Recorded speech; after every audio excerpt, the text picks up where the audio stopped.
You are listening to Processing Trauma Out Loud, conversations about trauma and healing from two women who are doing the work. Hey everyone, it's Kandace and Sher with Processing Trauma Out Loud. We're back and we're still together. So we are excited to be together. Like we said last week, Sher came to visit from Minneapolis. And Sher, we kind of took on a heavy topic last week. Yeah, we did. Yeah, how are you feeling about it? I feel like it's a good topic because we are rubbing shoulders with people who are in this situation. Mm-hmm. And that's kind of what we're about on this podcast is we're talking about the real things. Yeah. And it is a hard topic. And yet I know powerlessness in my story, mm-hmm. and you know powerlessness in your story. And so I don't think it can be talked about too much. Yeah. So last week we talked about power, specifically powerlessness. And one of the things that Sher and I were both told at the beginning of our story work journey is that story work can be disruptive. I didn't really know what they quite meant. Did you? No. So I know people who are criticizing story work, and that's okay. They can criticize whatever the heck they want. Yeah. That's their right. But I want to say this. Story work can be easy to criticize if you think disruption is always bad. Yeah. If you think staying in the status quo just to keep things nice and pretty on the outside, you're not going to like story work probably. But if you want to get to authenticity, healing, uncovering the unconscious belief systems that are drivers for the purpose of healing, we know lots of people who are finding that through story work. Yeah. And we're not worshiping story work.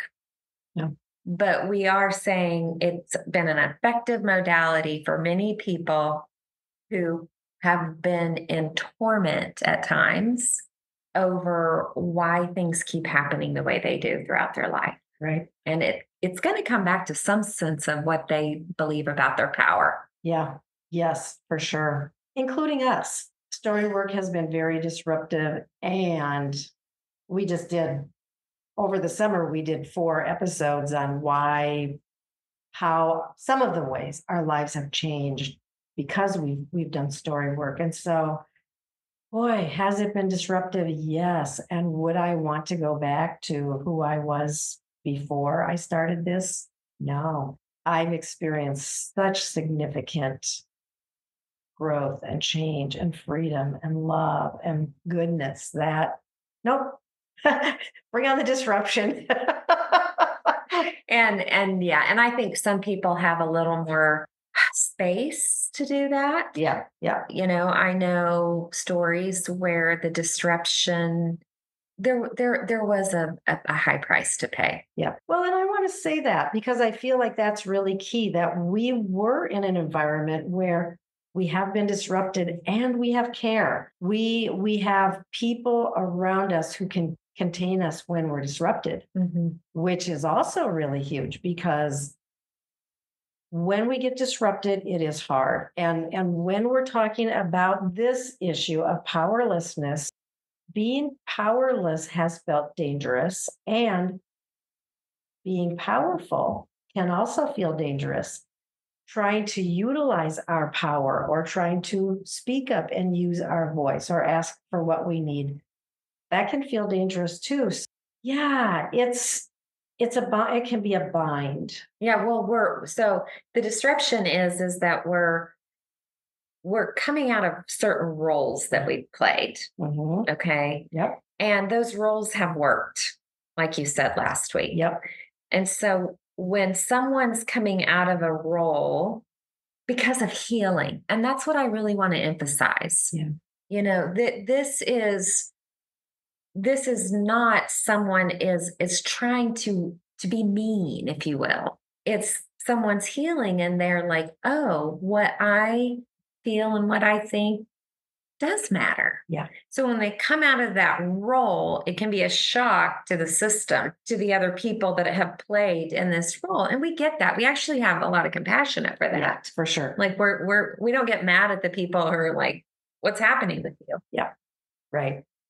And and I actually encourage people a lot to recognize, like, you are the one who's changing the rules of the system.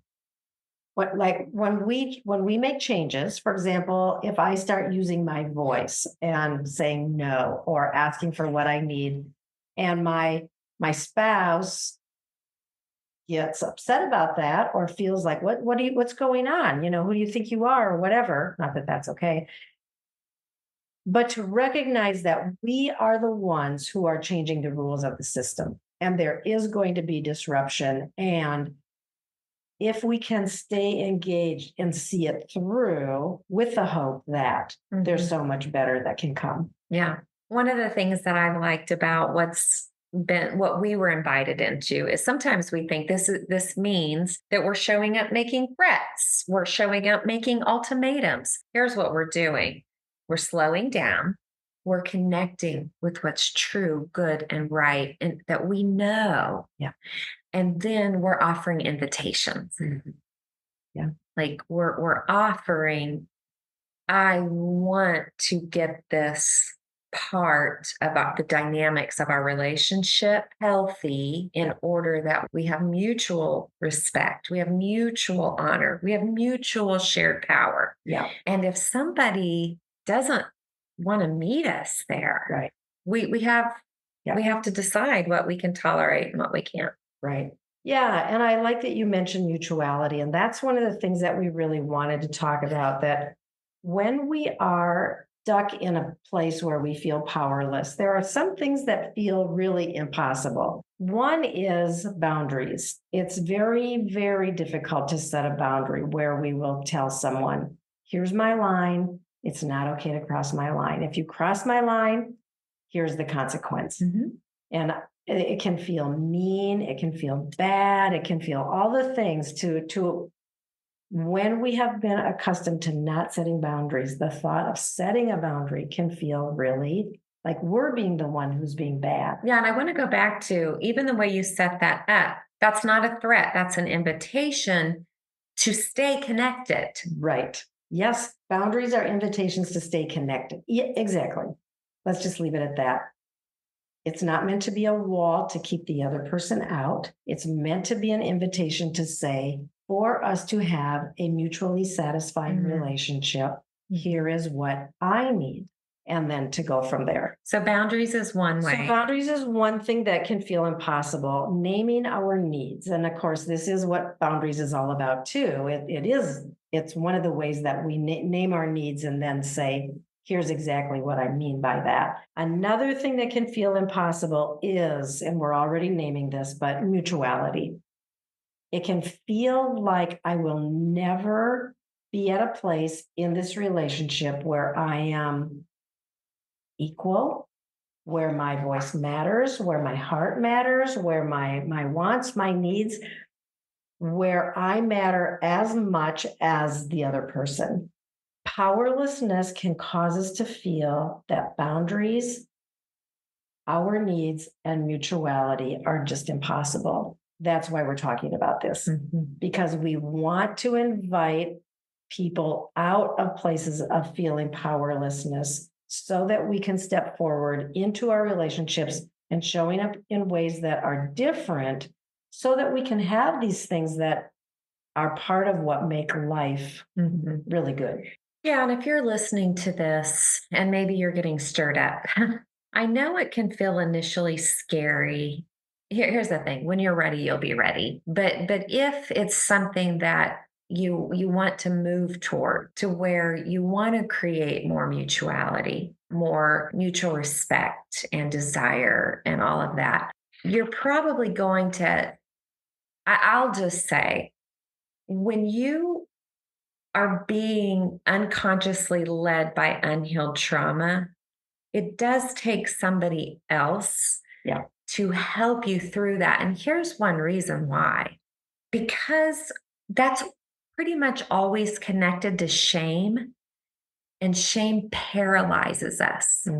Shame keeps us in situations that we intuitively know are not good for us. But because of the shame, we don't think that we deserve or are worthy of mutual honor and respect and care. I'm thinking of when Jesus rose Lazarus from the dead. It's just what came up. Okay. Yeah. He had to have someone help take off his grave clothes. He could not do that on his own. Right. He literally couldn't see. Yeah. And so this is what we do as we help people start taking off their cloaks of shame. Yeah. They do start to feel more empowered to be able to start showing up for themselves. What an honor it's been. People who've helped us take ours off, and now we get to help take other people shame cloaks off. And I want to just re-emphasize what you're saying. We have to have this. We can't really find our way out on a solo journey. Now, I'm not going to say that it's impossible, but I think we believe all things are part of what is true with trauma is that our belief systems are established, usually pretty early in life. And then our brain develops the neural pathways that keep us just repeating these same patterns because it is truly what we hold as our deepest beliefs. Yeah. And so when a person feels like I'm not worthy to be treated better, they have all their reasons why they know that that is true. And there are real concrete reasons that they could point to, at least in general. Yeah. And we all have done things that we're ashamed of. Right. And sometimes that goes back to, well, when I was 7, when I was 9, right? And because that's what our brain got stuck on. That is where the neural pathway was established. And so we're in desperate need of other eyes that see us and other bodies and hearts that can help contain how we will push back when someone says, well, wait a minute, you deserve more than that, for example. You deserve more than that. And we'll push back and say, oh, no. We need someone who has the capacity to say, oh, yes, let's talk about this. We have to have other eyes or we just can't get out of it. Yeah. Well, because the most powerful person that we believe is ourselves. Yeah. I was telling someone the other day, even God, what God says over us doesn't have power over us unless we believe it. Yeah. We have to believe it. Well, for example, you are loved. Right. You are loved with a love that never fails. I mean, and that's written on almost every page of scripture. Right. In one way or another. And yet we don't believe it. And we don't believe it because of the stories that convinced us that we are not lovable. Yeah. We've made agreements. Yep. We've made agreements with the stories that made us feel and believe that we aren't loved. And we have evidence, right? Especially when we've been abused. Yeah. Like those things were not loving. Right. Therefore, we're not lovable. Yeah. Abused. And I'm going to also just say, and neglected. Because that's, I want to just say a word about that. And we do mention this from time to time, but childhood emotional neglect, there's been a lot of research that now shows that the impact of that on the body and the brain are as impacting as physical, verbal, emotional, sexual abuse. Yeah. And it's also harder to name. Yeah. Because you can't think of what a bad thing that happened to you necessarily. Yeah. Let's come back and do another episode because we named, that if you're in a situation where you're feeling powerless, it means that maybe you're having a hard time setting boundaries. You don't see your options. There's no mutuality. Yeah. Can we do one more and maybe just have some more concrete ideas on what we can do? What do we do to move from that stance of powerlessness and feeling maybe, and we haven't really talked about the sense of being victimized and not having power and there's nothing I can do and I have no options and I'm the victim here. But how can we move from that place into a place where we begin to recognize that maybe I do have power and maybe I can utilize my power in a way that isn't going to be unsafe for me. And I'm wondering if I'm glad that you're bringing up the victimization, because we did, I think, 2 episodes on victim mentality. And what I want to say is, when someone is in a victim mentality, if we care about them and want to help them and they're coming to us, we don't shame them for being in a victim mentality. Right. We know there's a reason why they are. Right. And our heart is to help them come up out of that victim mentality. You shame someone for being in a victim mentality, if it's not going to do anything to help them get out of it. Right. And I'll just say one more thing about that since we're talking about victim. Nobody has a victim mentality who hasn't experienced victimization. There are reasons why. Yeah, and just because you haven't seen it, you didn't witness it, you weren't there, doesn't mean it didn't happen. That's right. Okay, Good. Love you, friend. Love you too. Thank you for listening to Processing Trauma Out Loud. Make sure to check out the show notes for links to suggested resources and social media. Like, subscribe, and follow to keep up with our weekly content. And if you don't mind, take a moment to rate and review us. Your feedback is extremely valuable and contributes to the success of this podcast. One last thing.